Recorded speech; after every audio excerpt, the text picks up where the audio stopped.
This Okay, conference will now be cool. recorded. Thanks for your patience. It's really rare that I goof up that hard, but it happens from time to time. Okay, so it's actually going to dovetail very nicely though into what I'm talking about today, funny enough. Okay, so everyone's heard of the 4-hour work week, right, from Tim Ferriss? And like, it sounds so sexy and luring. And I was thinking, okay, but what's actually a little bit more practical? And I've actually cracked, I believe it's this 24-hour work week. So that's what we're going to talk about. So essentially, the book that I brought, and I did bring it. Who's read? And I'll go back to the next book, Cal Newport's book, Deep Work. Has anyone read that book? You can actually get it for free on Spotify, which is nice. And I really recommend it. And essentially, the essence of the book is that A, none of us know how to deep work anymore. We can't focus.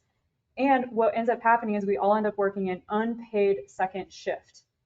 And that second shift is evenings, weekends, when it's actually quiet and we can't focus, right? And so that's a problem. It's leading to burnout and frustration, and we're just never disconnecting. And I thought this actually was going to be mostly consultants, but it's not necessarily. Are we all Muni, or who all is kind of in the room? Community staff or what? In consulting environments? Okay. Becca's the Lone Ranger out there.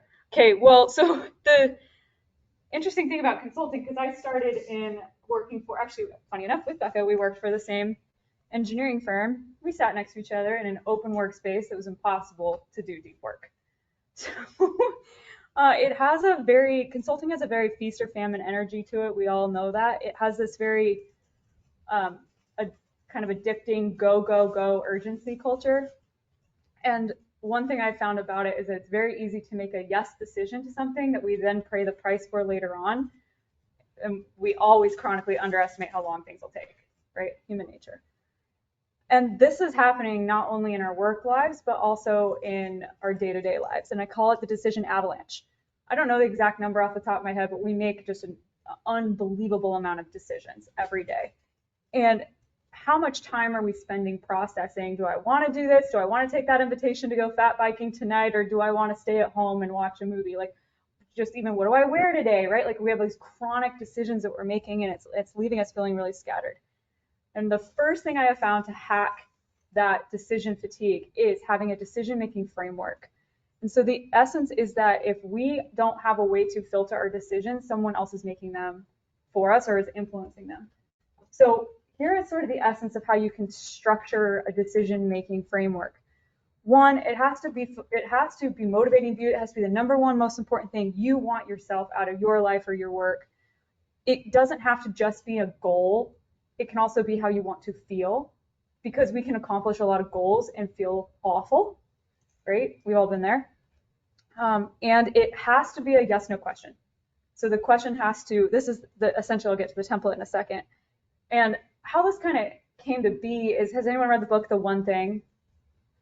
It's not the most amazing book. Okay, this guy is really proud of himself, but the concept is solid, which is that how often do you hear the word priorities? Priorities is not a thing. You can only have one most important thing, right? There can't be many most important things. There can only be one. So, and we're always using the word priorities, but it's not possible. There has to be something that comes first, right? And so when I left consulting and I went out to start my own business, I read this Forbes article. It said only 2% of women-owned founders break $1 million in revenue. So my question was, does this decision move us towards making $1 million in revenue? For like a couple of years, that was the question, because I needed to make harder and harder and harder choices that would actually lend to hitting that goal, which we hit it this year, by the way. So it works. It doesn't have to be a question. Maybe just sticks with you for a year. Like it might last longer. The question I had last year was, does this person or their situation make me feel secure? Because when we're secure, we're authentic.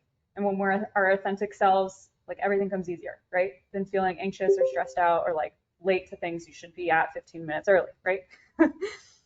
The question I'm using this year, so the decision making framework question this year, is inspired by this book. Anyone heard this one? It's a new one, Bending Reality. How to Make the Impossible Probable by Victoria Song. And the idea is that, so the question I have for myself is, am I being expansive or contractive right now? And it's one or the other. You're not like 50% expansive, 50% contractive. Contractive is is a very common trap to get into in our consulting work, right? Where we're like, gotta go, and we're stressed out, and I have to do this, right? Like, you can come up with examples with me, and like, where do we feel expansion? Like, our shoulders are literally back, we're excited, right? And so, essentially, you can see that the broad range of questions here, like one of them is like a very much goal oriented, and now it's shifting more to like, how do I feel? Because I found if you feel good, you actually can hit more goals. So here's the template, and you could think about applying this in your work or in your personal life. So does this activity help me grow? How does this help me move towards my goal of? And so I really encourage you to think about what could that question be, and then just run a couple decisions through it and see if it makes things easier. So I now have a team of 9, and we have a pretty big quarter. And so I had everyone propose back to me, what is the one question you're going to filter decisions about how you spend your time? And everyone has a different question pertaining to what they're responsible for. And so everyone has that question. Now we can run stuff through it. Like yesterday we had this, you've seen on websites, you have chatbots, those little things. Okay, the problem with those little things is that people think they're real, and ours is just a robot. And so people get annoyed with it, mad at our chatbot because it doesn't talk to them, right? And we just are annoyed with this thing, even though we've kind of wanted to keep it. And finally, we applied the question of, like, does that help us move towards, I can't remember what her question was, but it was something towards like more customers retaining and staying with us. And I was like, no, if anything, it's the opposite, because it's pissing them off because they can't get in touch with us, right?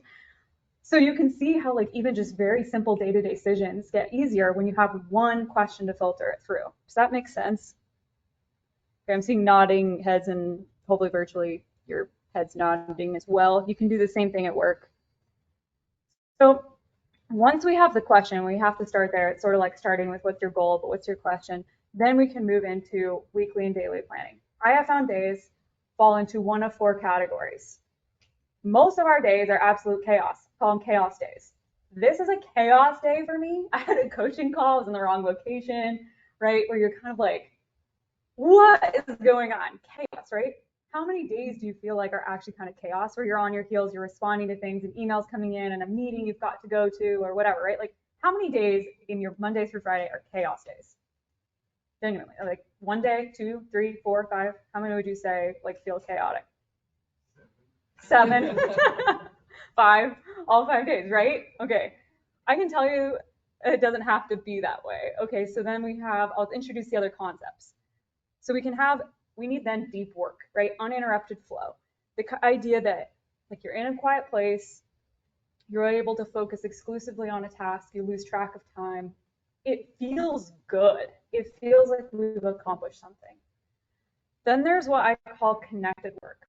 Because at first I thought, well, isn't the equation just maximize deep work, minimize everything else?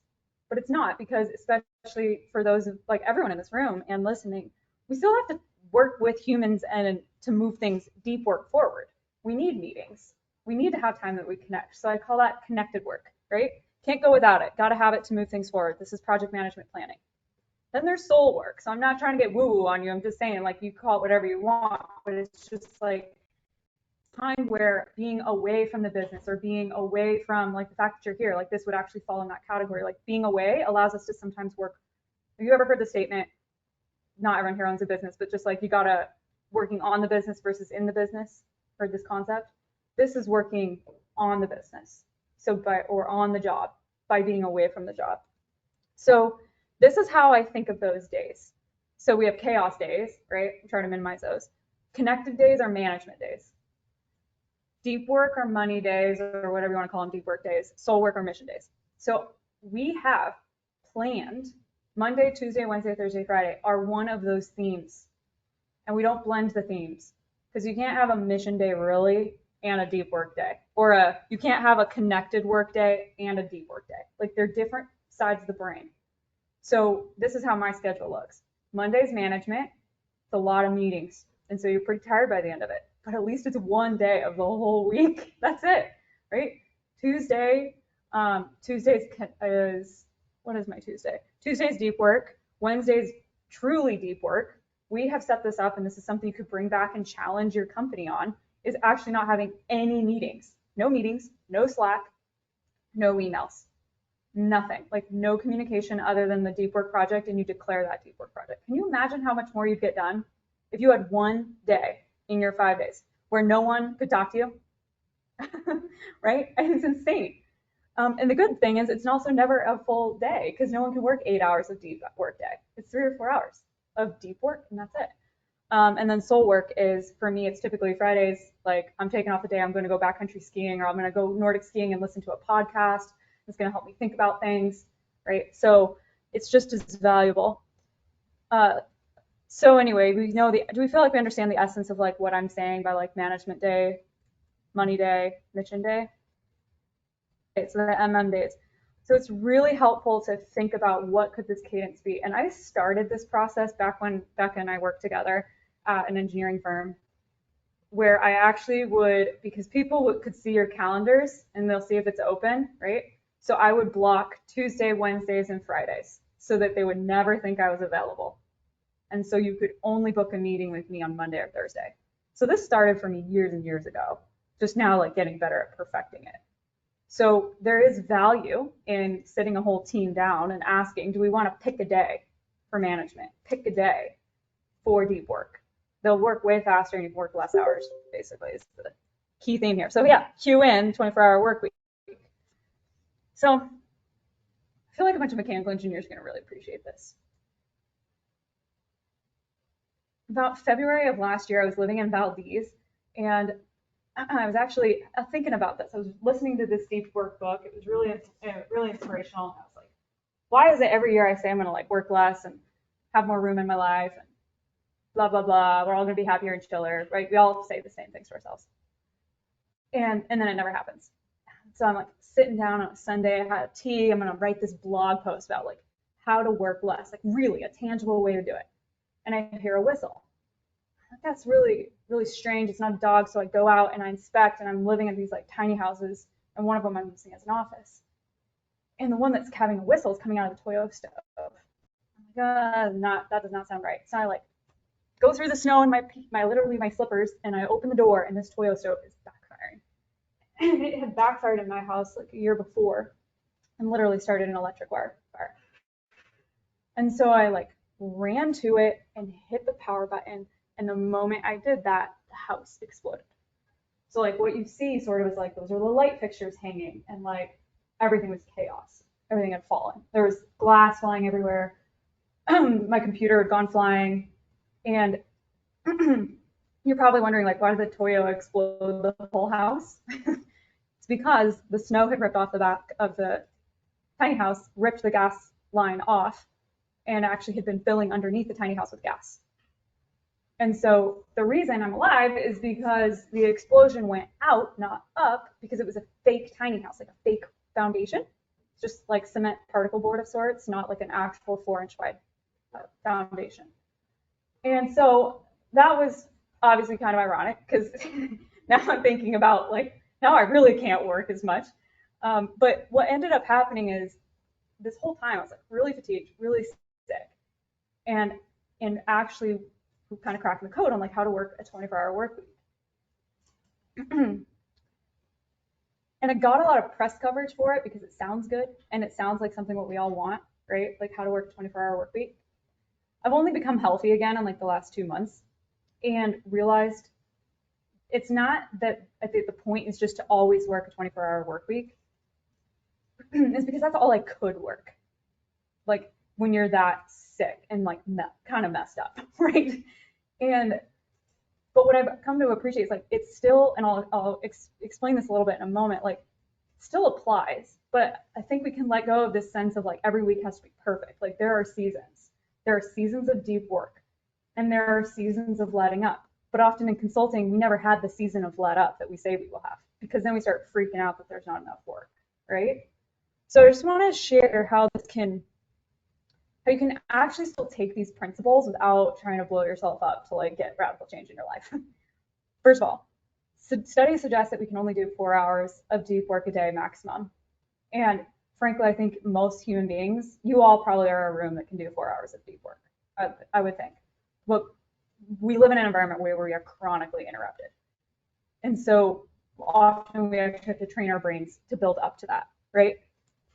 And if you think about how do I work 24 hours, what would that really look like? There's actually a lot of interesting combinations of that. That's 3 8-hour days, right? 4 6 hours, basically 5 5-hour days. And if you think about, well, I'm only applying, let's look at the bottom option, 4 hours of deep work every day.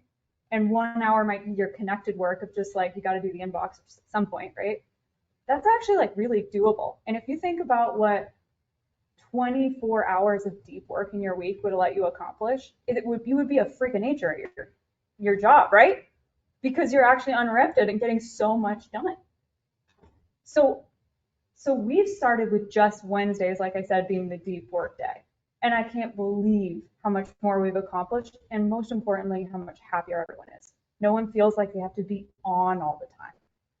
So these are things that you can try to establish the boundaries for yourself, which I do think are really worth bringing to a team and trying to propose, like, how can we try out these? Like Deep Work Wednesday was just an experiment. I was like, if we don't like it, we can change it. And now if I took that away, like probably people would quit. Like they love it, right? And we're moving towards, how do we actually get to the 24, like get to a true 24 hours? One of the things you're probably thinking about is like, everyone here probably bills, besides Becca, everyone probably bills hourly-ish? No, how are we billing services? That's a combination of fixed fees. Yep. Hourly. Yeah. Are you held, everyone in this room probably has a, why am I forgetting, what's that thing called, the utilization rate? Yeah, I imagine companies used to track it. Used to? Closely. And don't now. We're a small office. Yeah. I kind of know where that. Yeah. That's great. Pretty easy going. Yeah. That's a wonderful culture. So who has a utilization rate culture that's maybe not as easygoing? You know, I see the facial expression. Yeah. Getting better. Well, so that's part of like the problem is that I think not enough people are doing value-based pricing. So it helps that you're doing lump sums because that is value-based pricing largely, where it's not about, I know I have a friend that's a rocket engineer. He just worked 3 hours on a project and billed $75K. And that's completely fair considering the expertise that man has. And he solved the problem for them that's probably worth $400K.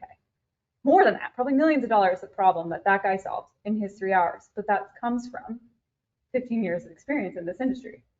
But we sometimes start just devaluing that, and it gets eroded at very slowly to where we tend to still kind of charge hourly because that is where we start. And so this is just another friendly reminder to challenge those assumptions of the only way we can actually pull off having a 24-hour work week is to charge value-based pricing, because you're not, if you bill, let's say 15 hours of deep work, deepest focus, your wildest hour, that is the equivalent of billing 38 hours a week of like disrupted crap hours, right?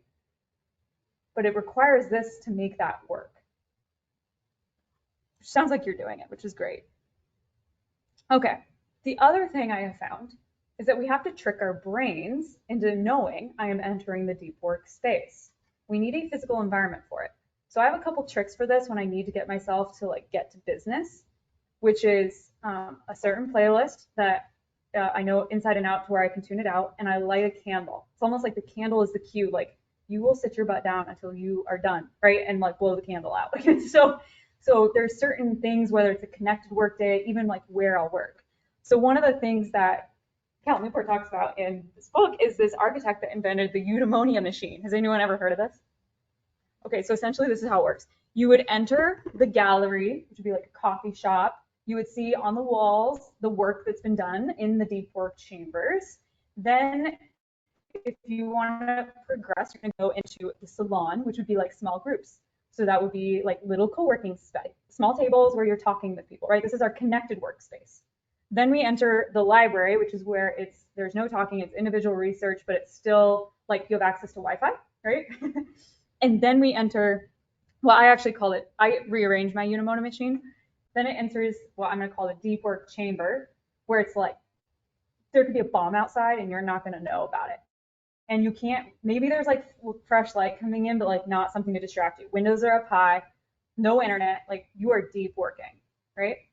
And then what I would like the next room to be would be like, then you open up into like a beautiful wood nature scene when you're done working and you just need to go like refresh your brain and be around some vegetation. So this would be like the ideal work environment because we have to prime our brains to get into deep work state. I'm in this women's business group and they're like, yeah, just pack in like 90 minutes of deep work here and there. And I'm like, that is not how the brain works. You don't just like flip that switch. We have to like actually get ourselves into that state. And that's why it's impossible to do deep work on chaos days or on management days, right? So think about in your environment how you could create these. I don't know, even in your office, like maybe there becomes like a hold off space that's like, this is the deep work cherish space. I don't know how is everyone in open layouts? How are your work environments? Open. Because that's what Silicon Valley said was cool, but they're all going back to offices. Didn't work, unfortunately. Like it kind of works for the connected work, but there still has to be a different chamber, different space. Or your people are working a second shift. They're staying later, working on weekends because that's when it's actually quiet, right? So it's just worth thinking about how you can create this in your own life. I think I already kind of talked about this. Like I'm trying to figure, we're still like fine tuning what this 24-hour work week would look like where my team is paid full time for a 24-hour work week. But one of the challenges is because we're all remote, I don't know how they work. Do they have Slack notifications coming up? Is their phone pinging them throughout the day? That's not deep work. You're not getting paid for that, right? And it reminded me of Henry Ford thing called, I've been reading this book called Car Country. It's been really interesting. He had this thing where he was going to double everyone's pay from the $2 or $2.50 a day to $5 a day if you would let him into your home or whoever to give you an audit of like how you live your life. When are you going to sleep? How are you eating? Like all this stuff. Like, and people were like, that's crazy. It's so invasive. Like there's no way you're coming into my house. But then the people are like, well, I would like the more than double pay. So those that did it ended up having way more productivity, which is what Henry Ford ultimately was looking for on an assembly line, right?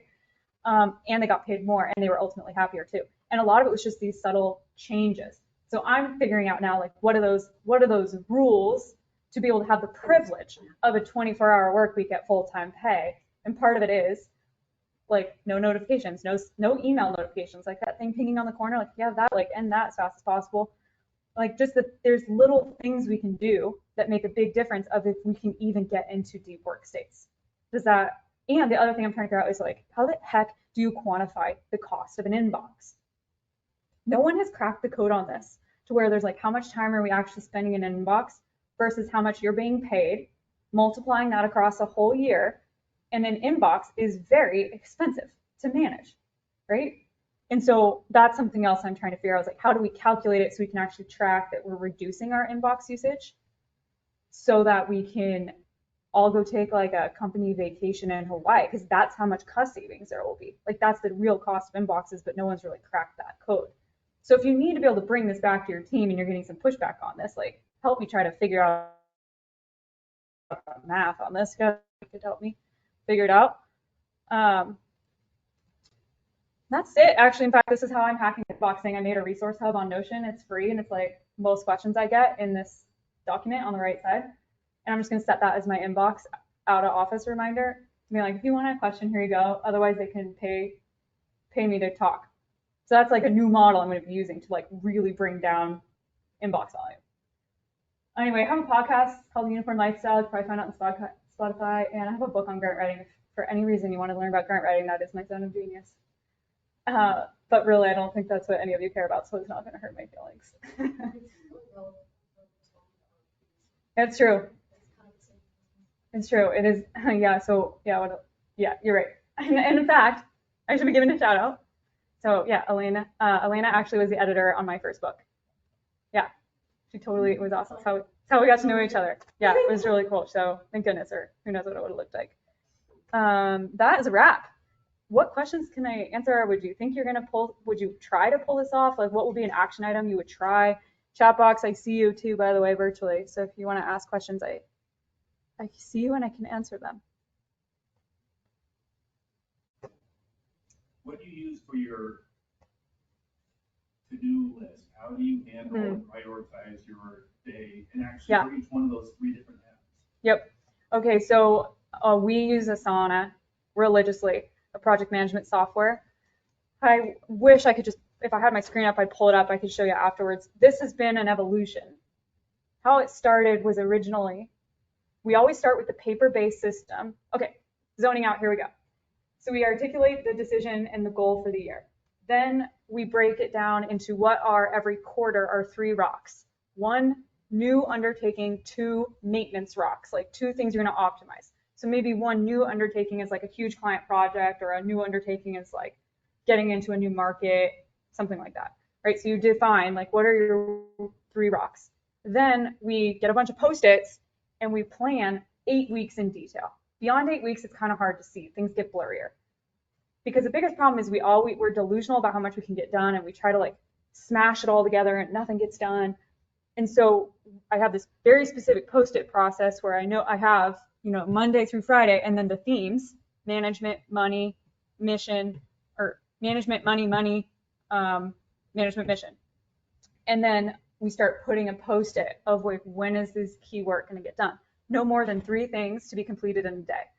So that goes back to that one thing. So we define like, what are your 3, I know I'm using the word priorities, it's terrible, and what are the 3 priorities for the day? And if nothing else gets done and you get those 3 things done, you're moving mountains. And then, so we kind of map that out, paper-based. That then goes into Asana, where I view it in you can view it in a lot of different ways. You could view it as a list, but I view it as a week-long calendar. And those tasks, we started doing this grant writing consulting. So like it would be specific projects. So we'd theme, like this client gets Tuesdays and Thursdays. And that work just is on the calendar. And I do not move sometimes you'll drag a task to another day because you just couldn't get to it. But man, you want to check those suckers off. And it is super organized. So the biggest relief it's brought is I no longer carry a to-do list in my head. I do not have to think about what I'm doing the next day. Today I did. I was not well prepared enough. And so I was stressed out last night and like didn't sleep well. That almost never happens to me anymore because I don't have to think about what I'm doing. I come to work, first thing I do is open up Asana, don't open my inbox most days, or at least not until the afternoon. And I just work through those because those are the things that I know are important versus anything that's in an inbox or Slack or from a customer, which is not moving the needle often. Like it can wait until you are ready to get to that. Does that answer your question without getting to actually see it? I think the thing that would be most helpful, I wonder if I could log into it, would be what do you use for project management? How are you managing your teams? Is it paper-based? Like what is it? Like I said, we're a small office. Hey, we are 2. We're a small business too. It's just 2 of us a year ago, and now we're 9. So I think I try to be flexible because our schedules is not necessarily within our own control, controlled by clients and projects. So we tend to not want to get too rigid. Yeah. I don't mind. Literally. I'm the most open book you've like ever met. Sometimes you'll be like, woof, wow. But yeah, I feel fine with it. I think I can do it. Can I log in with mine? Just delete it later for the.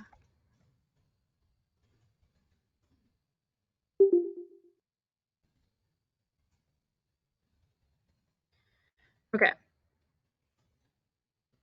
The biggest thing that changed the game, so the day after I had that house leak explosion, we decided to implement a weekly sync that was far more advanced than what we'd had before. And we moved this into Asana. I've had team members that are traveling that will wake up at 4 a.m. to not miss this meeting because it makes them so happy and they feel so connected and they love it so much. And it has minimized mistakes hugely. Right, there we go, so it's letting us in. So I do think that these little systems can go a really long way. Like I have someone that's not, like a couple team members have never really had office jobs, so they're not great project managers. So we did that whole post-it activity so they can see when the work gets done and then it gets parked. Why are you still not happy? I just did it.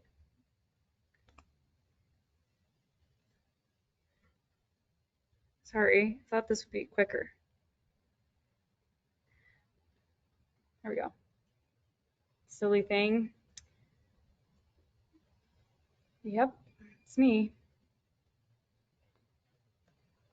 Okay, here we go.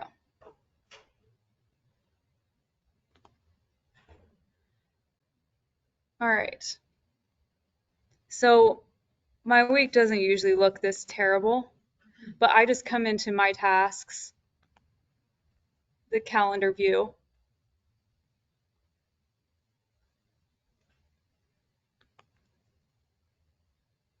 Don't know why it's not showing any tasks. Are you thinking? Oh, it logged me in on a different account. That sucks. I'm sorry. Bummer. All this effort and didn't get us there. I'll film a Loom video and then she can have it later.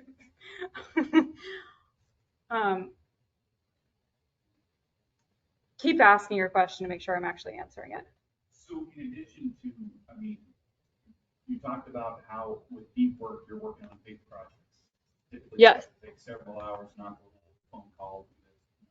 But what do you do about all those little tasks? How do you, I mean, yeah, how do you figure out a list that's not this long? A dedicated loose ends block. So I've always had, my Thursdays have typically been my loose ends day. So I'll aggregate them. I found it, we're back.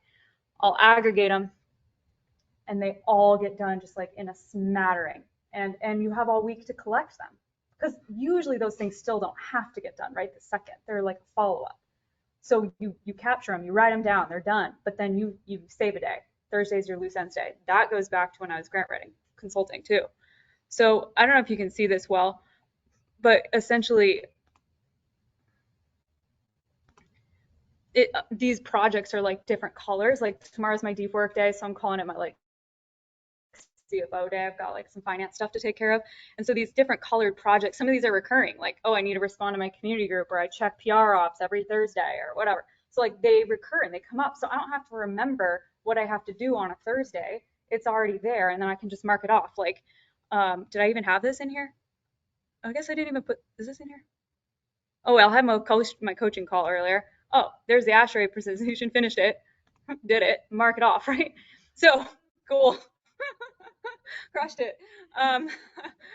Okay, this is the thing that I think has been really helpful that you could bring home to your teams. Can you see it? It's a little small. Control zoom. Okay, we identify the roles. Someone's facilitating, someone's keeping track of time, someone's the action grabber. Nothing wastes more time than the person talking, also writing down the tasks. We have the meeting purpose, so we talk about those. Like we have definition of success, weekly expectations, like you don't look at your phone, you're fully present, like we have expectations for it.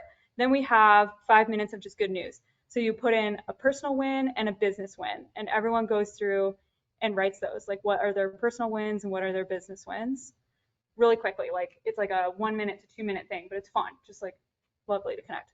Then we get into weekly priorities, where clicking on my business partner, where we have the green means check, means like this went well, it's completed, I did it. The little clock means waiting on something, like waiting to hear back from a client on this project, right? And then the red exclamation point that's missing would be like, I am held up and I need to talk about it with someone. This is where I'm stuck, right? So then we define what are our priorities for the week. Those 3 things, right? 1, 2, 3. Coaching call, receipts, some outreach. And we declare our deep work day. So every week we have to declare, like, what is that one thing you're going to do on Wednesday, right? Headlines, this is like talking about schedules, something we need to pass on. IDS, growth. So through the week, as people think of things that we need to identify, discuss, and solve, this list gets big. We just had our meeting yesterday, so that's why it's only 2 things, but it'll get big. And these are things that We don't need to go interrupt you in the middle of your day to have you stop what you're doing to answer this question. We could just actually all talk about it on Monday. And this saves so much time. This like cuts down on ultimately, do you use Slack or Teams or something?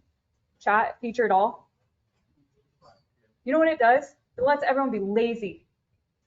That's what it does. It lets you be lazy. So you're not actually being a good project manager. You're not actually like taking the time because we're lazy and we just want to go ask someone else. It ends up being terrible. It's like inbox on steroids, right? And I love Slack, don't get me wrong, but like this is a way to combat that. And then who, what, when is like exact things that we said we're going to do get listed here, assigned to the person, and given a due date, right? And then we conclude by rating the meeting. So everyone puts in the chat box 1 through 5.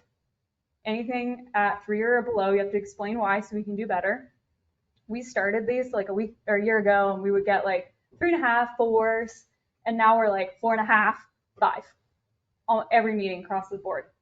We're on schedule. We respect people's time. We talk about good, important things to talk about, and it's very valuable. So valuable use of 45 minutes of people's time. That saves us hours and hours. You bet. No, thank you. So it saves us hours and hours of time. So little things like this can just be such a great hack to stop that from happening. Like just feeling like you're behind, you're just buried on a to-do list. Does that feel like a strategy that could help? Cool. Okay. Oh, there's a question. Thanks for asking. Do you know of any companies that have implemented this strategy? I could see this being hard for other places to implement if you were an owner or some sort of lead position. I mean, I know companies doing it because I'm training literally hundreds of them to use this. Like we literally give them the templates and everything. In your environment, even if you only do it for you and you start by just doing it for managing yourself, Caitlin, and get comfortable with it, and then you can bring that because you start managing you're just managing your own time that way, and it's working well, then you could bring that to like, hey, can we try this out for our next project? That was how this all started, was we just did it for one consulting project. It doesn't have to start huge. It doesn't have to be like company-wide. It could just be for your own benefit. I have a personal board here, personal projects, so that even my husband and I can like plan stuff and assign when we're going to do things. Or like keep contacts. So it's just useful, not beyond work. So hopefully, Caitlin, that helps. Use it for your own purpose, get comfortable with it, and then take it to the next level by doing your next project with it. Thoughts, questions, concerns, ideas? Would you try it? Anything that you've learned today at all? Don't hurt my feelings if not. Yeah. Yes, I see a lot of parallel. Yeah. In how we kind of do it, maybe not.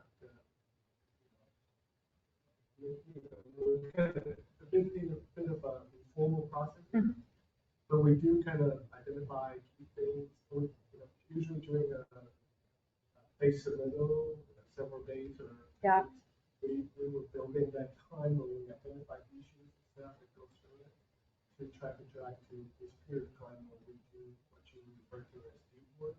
Yeah. Focusing on, but the idea is to utilize that time at the early part of it. Right. To identify problems and try to solve them, and so that we can actually successfully go into this deep work. Yep. I mean, project management is what you're saying. Like you're managing a kickoff and communication and all of that, and it's key. I think what we have just found is that if we don't have a good system, that we also have a cultural expectation around how you utilize, it's too easy for laziness or sloppiness to kick in. And then that's when you have cost overruns or something is stressful or someone's having to work late. The other major thing that we use that I don't know if you have this in your company, but we have a full SOP playbook. So it's an Excel spreadsheet or a Google Sheets, and it links out to a Google Doc or here with step-by-step instructions on anything that is done more than once. This has been game-changing. And I'm even starting to do it for so I have a bunch of consultants that I train, and even giving them like a inbox management SOP. Like that's one of the first things they can start getting some part-time help with, someone to manage their inbox. Like how does that look? How do you instruct someone on how to do it? So I think that's another easy hack to consider too. You're right, like you're managing projects, you're doing big budgets, you know what you're doing. I think we just found that we don't have a lot of people that were strong project managers, and I'm like the queen of being lazy, but it worked because I was small.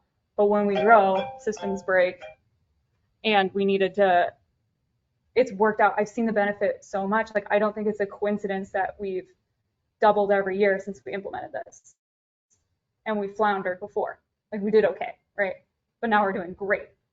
And these systems are completely what I think are the reason behind it. So anyway, well, thank you very much for your time. Oh,